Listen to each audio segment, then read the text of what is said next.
Greetings, YouTube. So it's been a while since I've done a deck doctor, and it's been a while since I've done an MLP video, so today I'm going to do both. A fan of mine by the name of The Atheist Brony asked me to do a sort of deck doctor of his blue-yellow deck. In fact, he's looking for feedback so badly, he actually went and made a whole YouTube video displaying his deck. So holy cow, not even deck doctoring the deck, let's deck doctor your video really quick. First of all, please do not film your cards upside down. It is not very fun for the audience. Number 2, please watch your lighting so it does not directly hit the cards. So I'm actually in the mood for a nice long comprehensive video. So here's the deck list, but I'm not actually going to doctor it in my usual fashion. By the way, no, you do not get the finger snap, okay? The finger snap is for Kudou-kun decks only. So what we're going to do today is I've made 2 different deck lists that sort of focus on 2 different aspects of how blue and yellow synergize with each other. I will say that blue and yellow don't synergize with each other quite as well as they used to, and a lot of people are going to be asking, Kudou-kun, has yellow and blue ever really been a thing? And the answer is yes. There was actually a really good blue-yellow synergy in the first couple of sets. So what you did, right, is you set your deck up with 3 Fluttershy Guidance Counselor and 3 Cloud Chaser, and this created a huge deficit between you and your opponent action point wise. Every turn that went by, you were putting a gap of 2 between you and your opponent, and every turn the gap got bigger. So the very first turn you did it, it was a gap of 2, and then by the 5th turn you did it, it was a gap of 10, and you were just playing so much faster than your opponent they couldn't even keep up. And that's just with 1 each in play. Like, if you could get 3 of these cards out, then it put gaps of 3. If you could get 4 of these cards out, it put gaps of 4. The gap was added every single turn, and it made it very hard to actually compete against the deck. In the meantime, you can solve both problems. You can get both bonus points. You can get the 2 adding up every turn. And you can also force a double face-off and get even more bonus points, and it was pretty crazy. But Guidance Counselor got bans, and Control decks got a lot better. So the deck sort of fell down a little bit, and right now it's not as competitive as it can be. If you're going aggro, then you're normally going for orange with some kind of control behind it. If you're going for some kind of really early game control, then you're normally going blue-white. But blue and yellow can still work pretty well, and I'm going to show you a couple of examples of that today. You seem to be very focused on movement, so what I have for you today are my take on yellow critter aggro and my take on blue competitive aggro. As always, if you're just here to neck deck the deck list, and here it is, please enjoy. All I ask is that you leave me a like on your way out. Now, this is a deck type that I used to call the Afro Circus back in the day because I thought that name was absolutely hilarious. This deck is all about gimping control decks, so this is a good pick if your local play is doing a lot of control-y things like abusing pink or abusing white.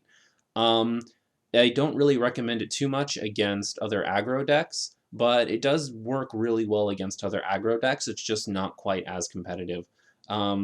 It's all about numbers and having lots of things on the field, so it might be something that tickles your fancy if you're into that sort of thing. The main we're using is still Beastmaster. A lot of people are going to knock me for this. They're going to say it's too old, that we have better Fluttershies, and the honest to God's truth is that we just don't. They messed up and they made the best Fluttershy the first Fluttershy. Its flipping is super easy. On its flip side, it has Caretaker, so it's almost always a 4, and its ability lets you move critters to you during face-offs. And this is troublemaker face-offs, this is problem face-offs, double face-offs, showdowns, anything that you can imagine. The movement that you get on this card on just a regular game is absolutely busted. And think about it this way, every single time you move a critter to your problem using this card, you're saving 2 action points. So count up the number of times you do this during a game, and you're going to find that you're saving dozens of action points in some cases. When building a deck, it is crucial to figure out what the point of your deck is going to be, and when picking another color, you absolutely have to pick something that either makes you better or fixes a weakness. So the question we have to ask ourselves is, what in blue benefits yellow the best? And in my opinion, On Even Ground Rainbow Dash is that card. It's funny, I can feel the eyes rolling on this side of the screen from some of my longtime viewers because I have complained about this card so much. I'm not going to rant about it today, but I am going to tell you why it works so well. So we're playing a deck that uses almost nothing that costs more than 3 action points. This is an important number because on score table 3 to 9 or 10, it's been a while, I don't remember, one of those two numbers, you're getting at least 3 action points, and Rainbow Dash Uneven Ground makes it so that you're really only playing like 1 card a turn, or you're taking 1 action a turn. It really slows the game down. So what can we do? We can play Uneven Ground Rainbow Dash to make it so our opponent can't save up action points, so they can only play 1 card a turn, and we can play really cheap stuff so that we can draw every turn and we can just continuously flood the field with our friends. Uneven Ground plus critters is pretty busted. The downside of this is we're kind of limited to the critters that we can use because we want stuff that is cheap enough that we can play multiple friends a turn even though we have Uneven Ground Rainbow Dash in play. So what we're going to do to compensate for that is we're going to play friends that have some kind of on-play effect that help you and then boost them with other cards. Good example is this Calvin and Theo card here. It's 2 for 2 power, and you can also dismiss a resource when it comes into play. Resources are pretty big right now. You're going to have to get rid of Tangled Coiffeurs, you're going to have to get rid of Vittle Stands, you're going to have to get rid of all kinds of stuff, so resource hate is really in right now. Snakes are pretty important too, because they hate on troublemakers. They don't straight up defeat troublemakers, which can be kind of a problem, but what they do is if your opponent's not expecting you to be able to defeat a troublemaker, this can throw them off because it puts the troublemaker back in their hand and frees up a problem for you to solve that turn. And also, it takes them an extra turn to play it because they have to pay 1 to put it face down, and then on their next turn they can flip it, so it actually gets rid of the troublemaker for 2 turns. And by that time, you can pretty much put an entire army down on a problem to deal with it. Owl. Do I really have to say anything about Owl? Owl is busted, okay? Plus 1 power to all of your other characters. Too much. It's way too much. Owl is too good. In fact, I think Owl should be in pretty much every single yellow deck, with the exception of the next deck, but we're going to talk about that later. It's especially busted here because we're going to be playing with tokens and very cheap critters. So every single critter we play is going to like get a boost from this, and in the end, the power is just going to be way too high. Brushy Brushy Angel has no color requirement, so we can play it right off the bat. And because our main character is yellow, it also has calming, and because you can move it to problems with Beastmaster, it's actually really nice. So for those who don't know what calming does, when your opponent plays a character to a problem with characters that have calming, then they lose a certain amount of power during the turn. In this case, it's 2. Since this happens to every single friend that's played, it really gimps trying to solve problems, and it really gimps adding power to face-offs. Holy cow, the new Fluttershy is so effing good. It is way too good. Holy cow. This is the only card that I'm going to run that has more than 3 action points because it's way too ridiculous not to run right now. Its first effect is good enough on its own, okay? All of your critters get plus 1 power.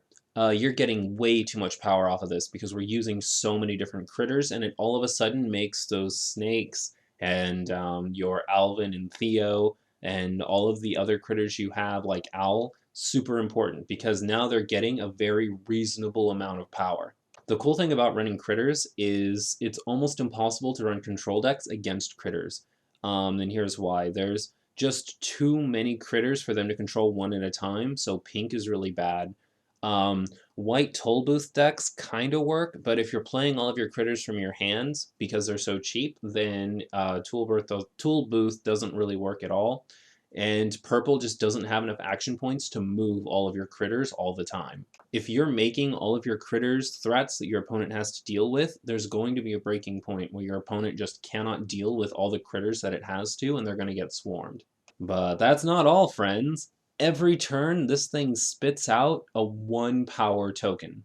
Because it's a critter, it gets the power boost, and it's pretty much a 2 power token. This thing spits out 2 power every single turn as a separate entity that your opponent has to deal with. Your free 1 power token gets 1 extra power from the card that summoned it, another power from Owl, a power from your resources. It gets power from your events.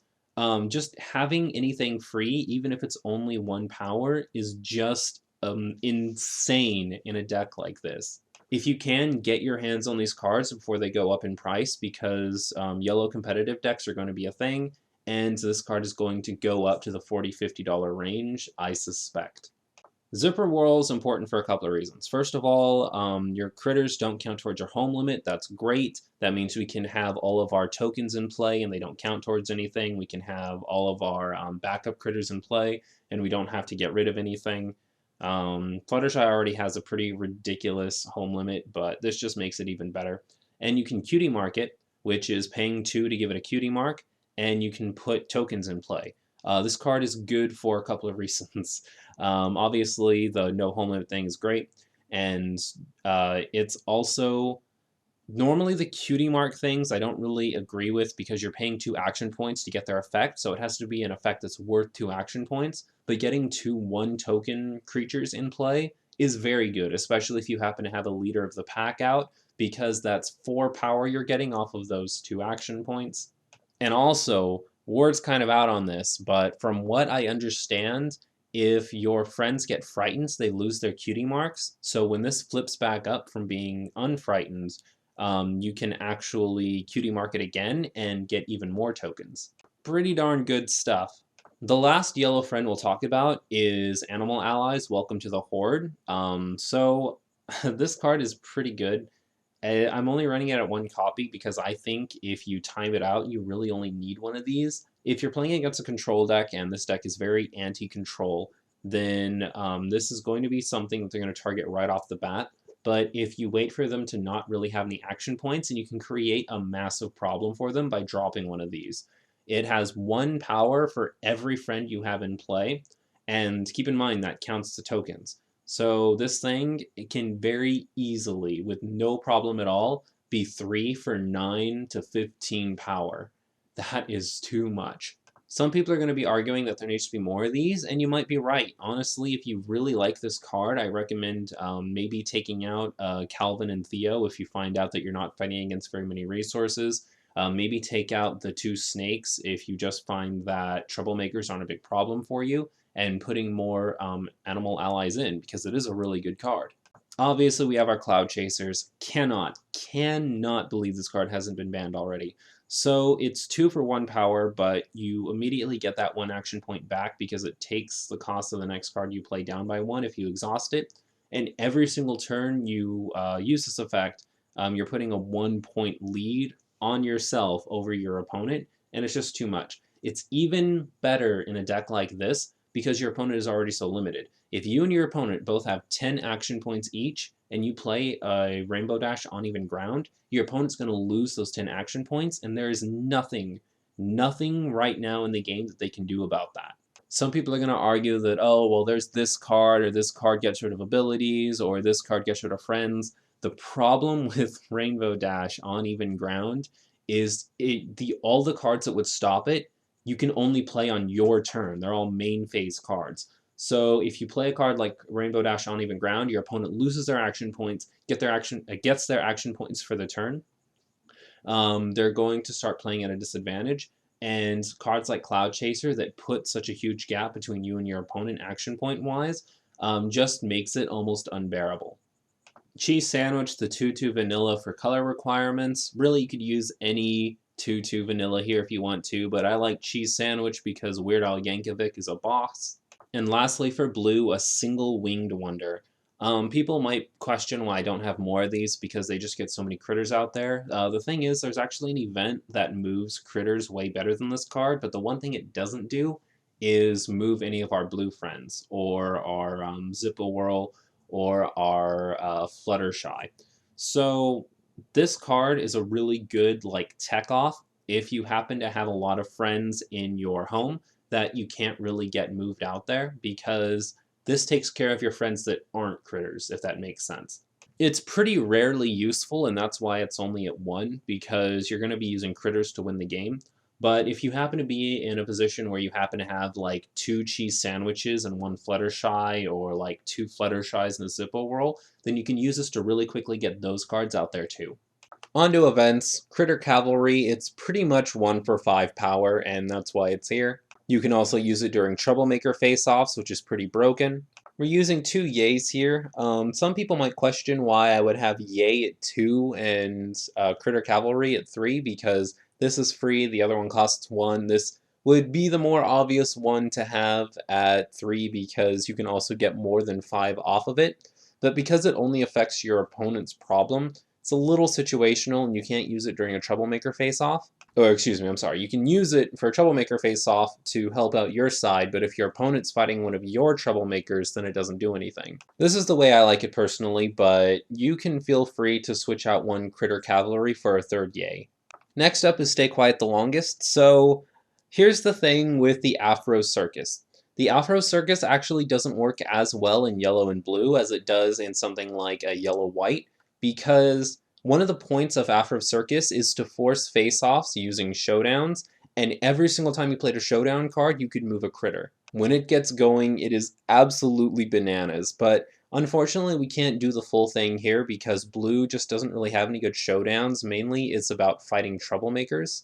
The yellow one here is pretty decent though. You start a face-off between all of your friends and all of your opponent's friends at a problem, and the winner, which is going to be you if you're doing this correctly, gets to reveal cards at the top of their deck for every friend they have in play at that problem, and then put all the friends that they reveal into their hand. So needless to say, if you win the face-off, you're going to be having a huge hand, okay?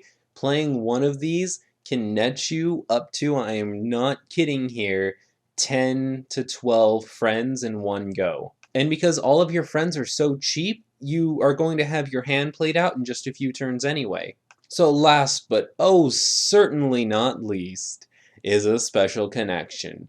And it is a very aptly named card because I have a very special connection with how good this card is. It's chaotic, so if you flip it during a face-off, you get a 1 power friend in play. Oh, I'm sorry, I have so many friends in play that give it power. Let's see, it's a 2 power friend, no a 3 power friend, no a 4 power friend. But its regular effect is you can move up to 3 of your critters. 2 to move 3 friends, okay? Even Swift doesn't do that. This is especially useful after you forced a double face-off because you're going to have so many friends at home. You need to get those friends back on the field so they can keep doing their thing, and Special Connection is just the card you need. It's also a very efficient way to move friends around when you have Rainbow Dash on even ground in play because it only costs 2 and you're getting 6 action points out of it for moving 3 friends. We're going to use 2 resources here. Fast Food, which is all your critters get +1 power. Please, please never ever use Critter Cuisine again because this is much better. You don't have to pay an upkeep cost. It just goes to your home and it stays there. And another really neat thing about it is it's not unique. So you can actually stack up to 3 of these and it's pretty awesome. Ugh. Next up is the Dilemma card. Now I have a lot of problems with the Dilemma cards. I think they're an awful, awful idea. But we have them. There's nothing I can do about that fact, so we might as well use them. This gives 1 yellow critter every time you can solve the problem. Well, confront the problem, but y'all knew what I meant. So if you play this and you confront it, then you're just crapping out tokens every turn, and it gets really insane. So the first Troublemaker we have up is Pink Parasprite, which is absolutely busted with Dash on even ground, because every single turn during your opponent's Troublemaker phase, you can move one of their friends home. It's not a friend here, it's just a friend from anywhere. Keep in mind, if that for the rest of the game they're going to be playing on 3 to 4 action points, that's half of their action points to move that character back. They pretty much have to choose between having that character out or playing a card from their hand. And if they're trying to keep up by playing cards from their hand so they don't have to pay to move stuff, and you just keep moving the new card they play every single turn, they're going to get really frustrated. And it's really funny when your opponent gets really frustrated. So play 3 of these, please. Lord Tyrek is kind of the same deal. Your opponent does not have very many action points, so having Lord Tyrek eat one of their characters every single turn actually just really benefits you because they don't really have the resources to keep playing new friends and keeping up with you, and you don't really care about this effect at all. because you can just get rid of your critter tokens. See, that's the other thing that makes critter tokens great, is the fact that you can sacrifice them for things like this.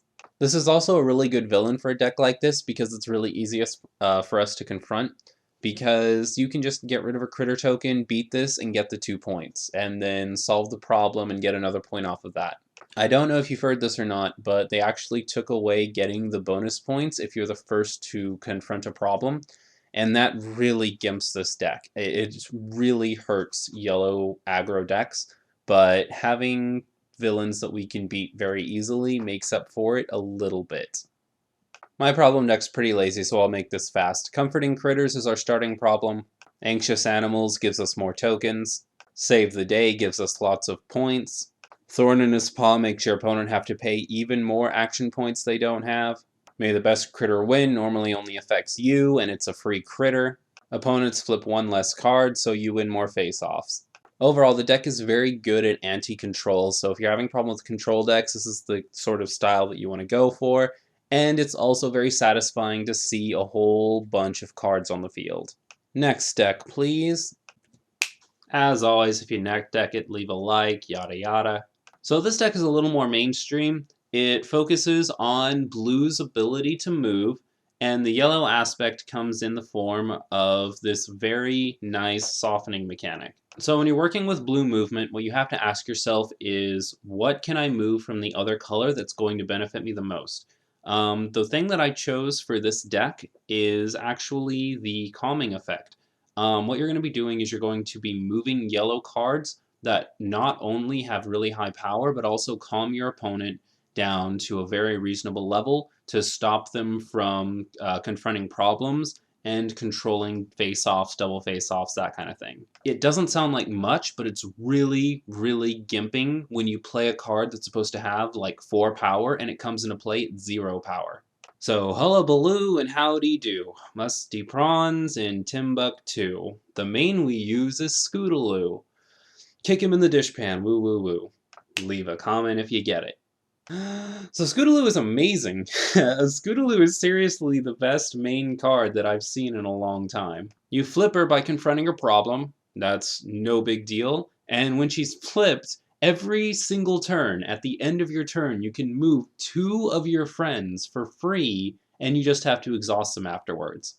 They don't have to move to the same problem. They don't have to move to different problems. You can put them on whatever problem you like. And having them be exhausted is actually better, because it means your opponent cannot force you into problems like problem face-offs while you're setting up. I'm trying to see a downside, and I don't see a downside. Even though it has a home limit of 4, it technically has a home limit of 6, because at the end of your turn, if you happen to have 6 ponies in play at your home, you can take 2 of them, move them out, and then you're meeting your home limit of 4. This card also single-handedly defeats the purpose of every single purple deck. Every single one of them. Scootaloo is a god-tier character. Oh, but Kudou, I thought of this one thing, this one situation in which Scootaloo might not be that good, therefore it's not a good card. Silence! You will show love and respect to your lord and master. All hail the greatness that is Scootaloo. Have we stalled long enough yet? I think so. Let's move on. The main card we'll be revolving around in yellow is Princess Celestia Solar Serenity, which, by the way, has the coolest name of any card I can think of. Solar Serenity is a pretty good OC name. Hint, hint. It has level 2 calming and an immediate effect, which means you can use it at any point in the game, where you can pay 1 action token to put one of your opponent's 1 power or less friends into their hand. That means with just one of these, if your opponent ever plays anything to her problem that has 3 or less power, you can put it back in their hand immediately for 1 action token if you really want to. She's pretty freaking good. I'd probably try to fit in a third of her if I could find the space. We're going to be looking at yellow first so that our deck can have some context. So we have Harry here, who has 5 power and Calming 3. Calming 3 is just ridiculous. If you have this and a Princess Celestia Solar Serenity in play at the same problem, then all of your opponent's characters are going to get -5 power when they're on play, and you're pretty much going to be able to send anything to your opponent's hands. They're never going to have a board. And this is as good a time as any to talk about the reason that blue movement works so well. So here's the thing with blue movement. When you're playing something that revolves around it, you absolutely want to be having the biggest, baddest things out there that you can. This is a rule in any game. If the movement is non-specific, you want to be moving as big a thing as you can. Not only is this 5 power, but it has a great effect, and that makes it even better than just moving around like normal 3 powers or whatever. Because of this, all of the yellow friends we're going to be playing with are going to be pretty big, because once they hit the field, it doesn't matter how much they cost initially or what kind of requirement they had in getting out. As soon as they're on the field, it's the same amount of action points to move them as it is to move any other weaker friend. Cutie Mark Consultant Fluttershy, because it's big, it's real big at 4 power, and it also helps with our color requirements. So the thing is here, you can actually switch this out for Blue Jay if you feel like 4 is too much. Absolutely no shame in that, but like I was explaining before, once it actually hits the field, the fact that it costs 4 action points won't have mattered at all, because you're going to be moving your stuff around for free, and you'd rather be moving a 4 around than a 2. This Nurse Redheart is really good. One, because it has pumped, and we don't really have anything else competing for those pumped cards, so you can pump this up, and it's a free way to send stuff back to your opponent's hand without even having to use Princess Celestia's effect. And the great thing is, since it's after the score phase, or the start of the score phase, let me be specific here, one, because it's at the beginning of the score phase, your opponent cannot confront the problem that they would have normally been able to confront if you get rid of a friend that they would have needed to do that. And two, because it's after the main phase, they won't be playing that friend again until their next turn. Last yellow card is Gravy Boat, and it's a tech card, it totally is, but it's a neat tech card because all of our other friends are such high power. If this is the lowest powered friend at a problem, you can put one of your opponent's friends back in their hand. It's a really silly, gimpy card. If you have it on a one like your opponent's problem or something, and it's something that they're trying to solve, then it's kind of a free way to just start getting rid of their friends. It's cheesy, but it works. You guys might be wondering where Owl is. No, I don't use Owl in this deck because it's such an expensive deck. You're not going to be getting very many friends out to really take advantage of Owl's ability. You can totally find room for it. You can. In fact, if you really want to use Owl, maybe you should give up the whole calming effect and just move towards a more normal yellow lineup that includes Owl. Running Owl, Leader of the Pack Fluttershy, all of that's fine. The only reason I didn't run it here was because I wanted to take full advantage of the calming effect and really take advantage of the way that yellow can control. At blue, we have Holly Dash, not even going to explain this. 4 power, 4 action points, free movement. Cloud Chaser, action point gap, our tech is very expensive. Because we will like never have things at home, this doesn't really take up our home limit very much. So Pipsqueak. Pipsqueak is 3 for 3, and you can play it immediately because it only needs 1 blue requirement, and it has competitive 2, so it's actually 3 for 5 power during face-offs. You can also cutie mark it, which is kind of adorable, and it also gives you some troublemaker hate. If your opponent does happen to flip over a troublemaker during their turn, and it's your turn, and you don't like it, then having cards that let you move stuff to a troublemaker and then immediately challenge that troublemaker are important.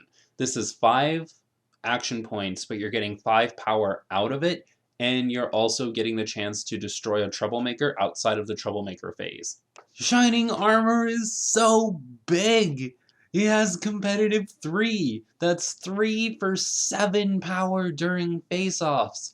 Holy cow! This is Shining Armor when he was little? He was twice as big as most of the other friends when he was a little kid? If this is Shining Armor in training, then I don't even want to see what he's like when he's fully trained. Last up for blue is Rainbow Dash Best of the Best. We have this at 2 and Shining Armor at 3. They're both really good cards to move using your movement effects because they get so much power during face-offs, but this is a natural 6 and Shining Armor is a natural 7. So I included the sort of higher, like, guaranteed power over just having the maybe power. Maybe power is a weird way to put it. Let me explain what this card actually does. So, as an immediate effect, you can pay 1 to give this card +2 power. This is a face-off only effect, but it's very good because you can use it with your extra action points, and you can make this as big as you really need it to be. Like, with 1 action point, this actually gets bigger than Shining Armor being an 8. It's just that ideally you don't really want to be spending extra action points on this effect. Like, if you can pay 3 and just get a guaranteed 7 power, it's kind of better than having 6 power where you can get more. But this can be better against orange decks and stuff, so we're going to include it too. 3 for 6 is still a ridiculous number. So for resources, let's start off with Sea Breeze's Flower. Here's the thing, if you're gonna use like weird events and resources and stuff to give yourself colors, then have it do something else too. Like, this can't change your characters into any color you want to, like Makeover can, but you're really only ever gonna need to change things into yellow, and this has another effect too. You can either pay 1 and sacrifice this card to have one of your characters become yellow, or you can pay 2 pretty much and sacrifice this card to dismiss a resource. Resources are really good right now, so even if you don't need this for the color requirements, it still serves a purpose because it gets rid of resources. Next up is 2 bits.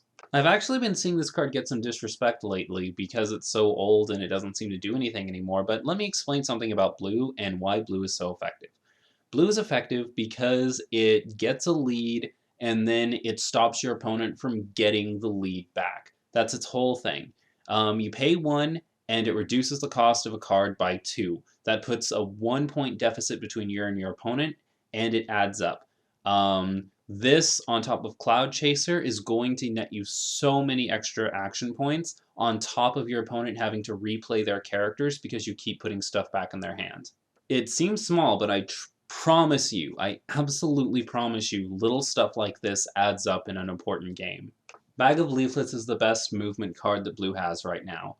A lot of people are going to try to think of something that dethrones Bag of Leaflets, and it just doesn't exist, guys. I'm sorry. So here's how Bag of Leaflets works. You pay 1, you put it on a friend, and then you can exhaust this card, not the character it's attached to, just this card, to move one of your other characters to that character's problem. By putting this on a card that can already be where you need it to be, this card gives you 1 free movement every single turn until your opponent can deal with the character it's attached to. This card is absolutely busted. And here's a fun bit of tech from old Uncle Kudou for all of those people out there that don't know. You can play Bag of Leaflets on one of your opponent's characters. Oh, why would I ever want to do that, Kudou? Why would I just want to play it on one of mine? So there's a couple of reasons that you would want to put it on one of your opponent's friends instead of one of yours. 1, if your opponent's key strongest character is on the field, then you can put it on that character, and every time that friend goes to a problem, you can just immediately start flooding a character over there every single turn. Like, if you have 1 Holly Dash in play, this card gets ridiculous. If your opponent has something like, I don't know, like a Twilight Sparkle, the 4 power for 3 action point one, Ursa Vanquisher, that's the one.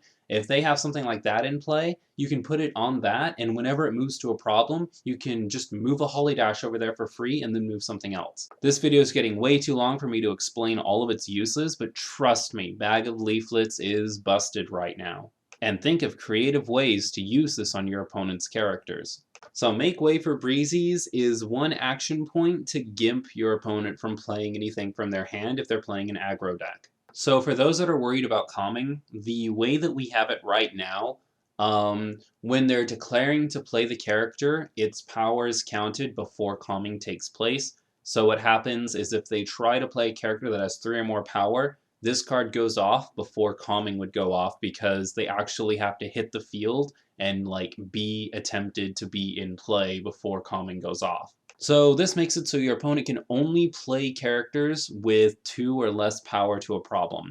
That's pretty darn awesome against orange decks and against blue decks and against purple decks right now. I was sort of exaggerating before for effect, but you could legitimately gimp an entire deck by having a couple of these out on the board.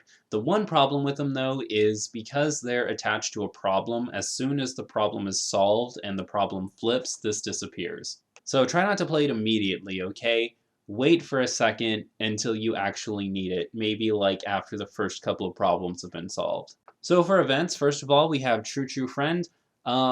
Any event that gives you some kind of option is normally going to be slightly better than other cards. This either nets you a +1 power bonus to all of your characters, or it can let you challenge a troublemaker at a problem during your turn, just like our Pipsqueak could do, but it doesn't cost as much. The deck already has a lot of movement, so you won't really be using its last effect very much, but you can also choose to move one of your characters to each problem. Don't get me wrong, paying 1 to move 2 characters is great, but the other 2 effects just seem to be more relevant most of the time. We're playing 2 copies of Gotta Go Fast. Keep in mind that movement on its own isn't quite as important as surprise movement. Like, if you're playing cards that make it very obvious you're going to move stuff, your opponent can plan around it, but your opponent's never going to know when you have a Gotta Go Fast in your hand. So if they go into a problem face-off and you play Gotta Go Fast, move another character over there, you have more power, they weren't expecting it, it makes it even more sublime. Last up is Rainbow Connection. Just a beautiful, beautiful card. A friend involved in a face-off gets +3 power. On top of that, they also get Diligent 3. So if you win the face-off, which you probably will if you're playing this correctly, then they get 3 +1 counters and are pretty much a permanent +3 until your opponent does something about them. Getting the 3 power would have been awesome, but having an almost permanent +3 power just makes this an amazing must-have at 3. Another neat thing is the fact that Diligent is an orange thing, so you're stealing orange keywords now. That's pretty cool. So for troublemakers, we have 1 Nightmare Moon. She's got 7 power. She's worth 3 points if we decide we want to defeat it, and it has a potential to get you a new hand. It's overall a pretty awesome card.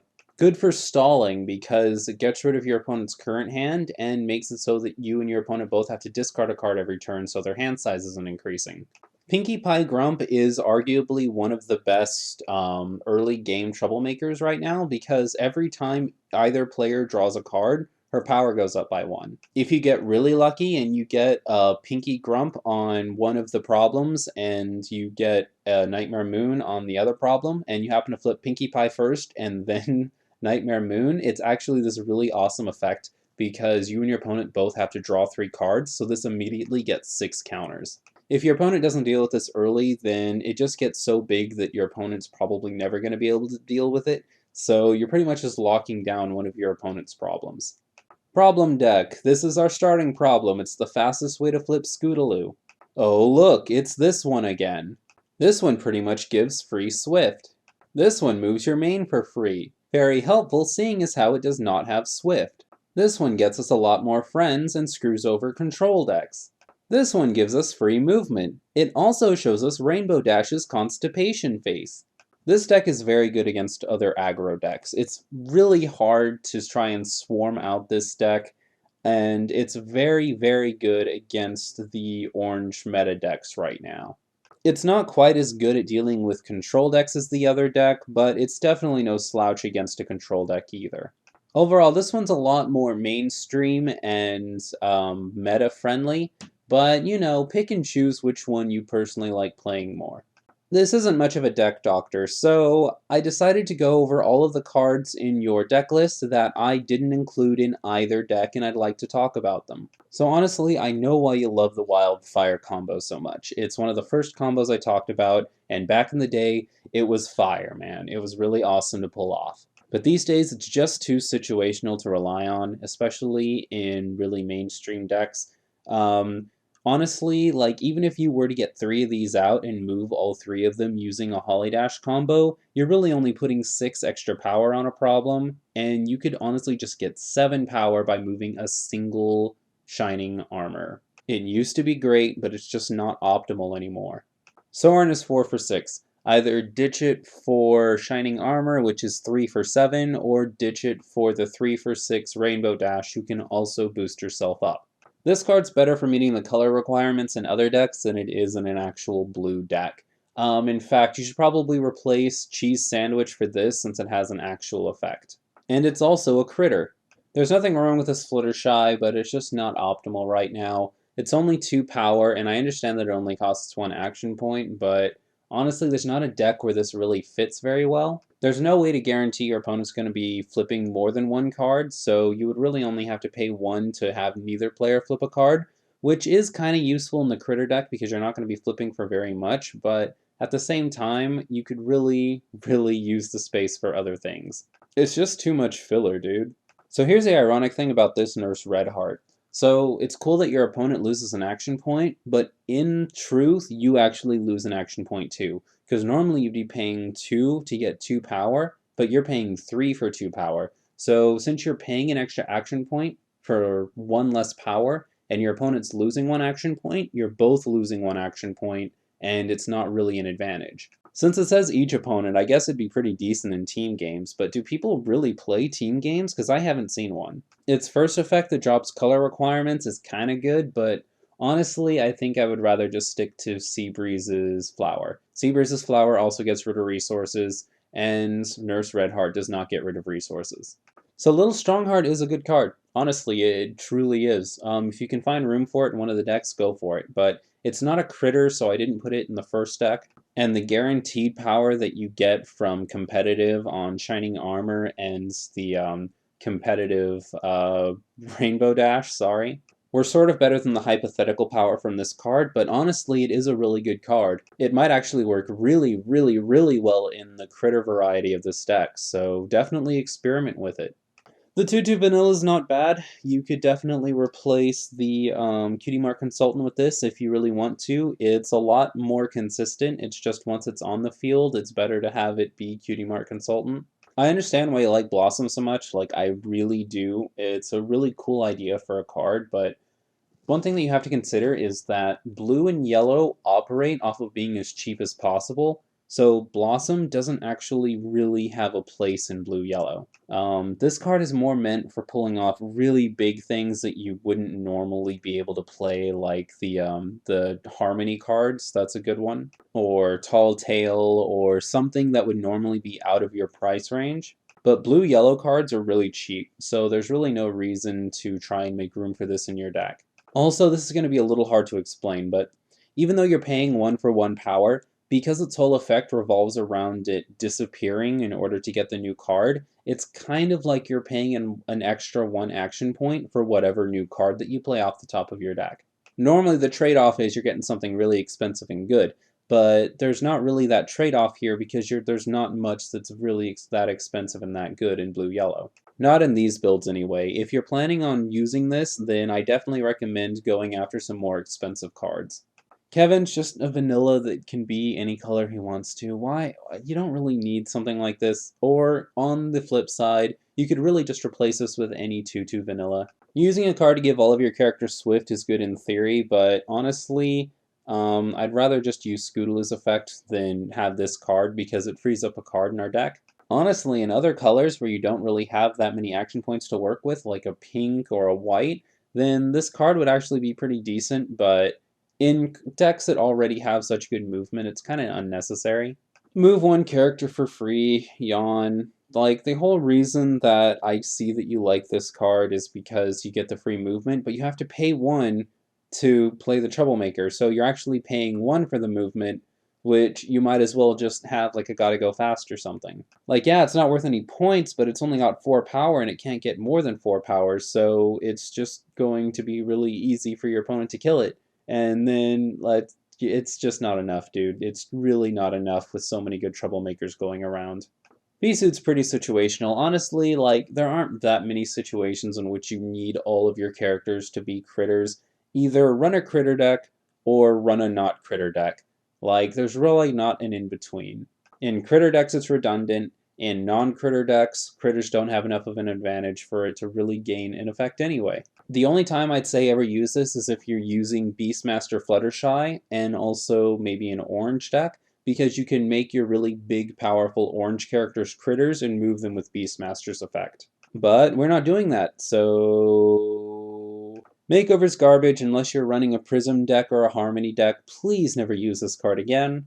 Critter cuisine is irrelevant because now we have fast food. You literally don't gain anything off of Liar Applejack because it costs 1 to play, and then you flip it over, and the whole trick is you like retire it when you know your opponent's going to be able to beat it anyway, but all you really do is get your 1 action point back. It does have a use. It has a very important use. You put it on your opponent's problem, and you flip it over, and then they move a bunch of characters over there to fight it, and then you get rid of it so that they're confronting the problem and you're confronting the problem and you force them into a face-off. But smart players are kind of ignoring its existence right now, so you might as well not even try it, at least if you're playing with really good players. If the players you play with honestly aren't that good and they're going to fall for something like this, then go for it. Hoarder Rarity is useless in a deck that doesn't keep it alive. Blue-yellow doesn't have a way to reliably keep this card winning face-offs and alive, so you're not going to be able to get its effect off very often. Calming only works for 1 turn, so Calming isn't going to keep this card alive either. Play on a resource. That resource can't have abilities. You might as well just get rid of the resource. Like, there's nothing wrong with this card. It does have a use because you can attach it to a resource, and then because it's not discarded, your opponent can't use something like What's Old is New again to put it back in their hand and replay it, but it's just not quite as good as getting rid of a resource altogether. Because every deck right now is running some kind of resource hate, so if they use a resource to get rid of your resource, then their resource is back in play. It's more common for people to have a way to answer your resource than it is for players to have something that gets it out of their discard pile and lets them play it again. Alright guys, this video is like an hour long. I'm going to start wrapping this thing up now. The idea of a really quick blue-yellow movement deck is good right now. It's not the greatest. It's probably tier 1, tier 2 maybe, but it can definitely work. And don't feel like you have to just follow my lists exactly or anything that I say exactly. Feel free to experiment, try out different builds of the decks, and really tailor them to be your own. Maybe you'll even think of something that I haven't thought of. I've been seeing some really interesting blue-yellow Troublemaker decks, and I've even seen a really interesting blue-yellow Beastmaster with Dr. Hooves, and that's a really interesting deck type that's going around. Either way, if you enjoyed this overly long video, please leave it a like. Those things really do help us out. If you have any thoughts on either of the decks, or if you have an idea for what you want me to do next, leave it in the comment section below. And finally, subscribe to stay up to date on the latest Kudou news. I've been recording footage for 3 hours. I'm gonna go get some water. See you next time!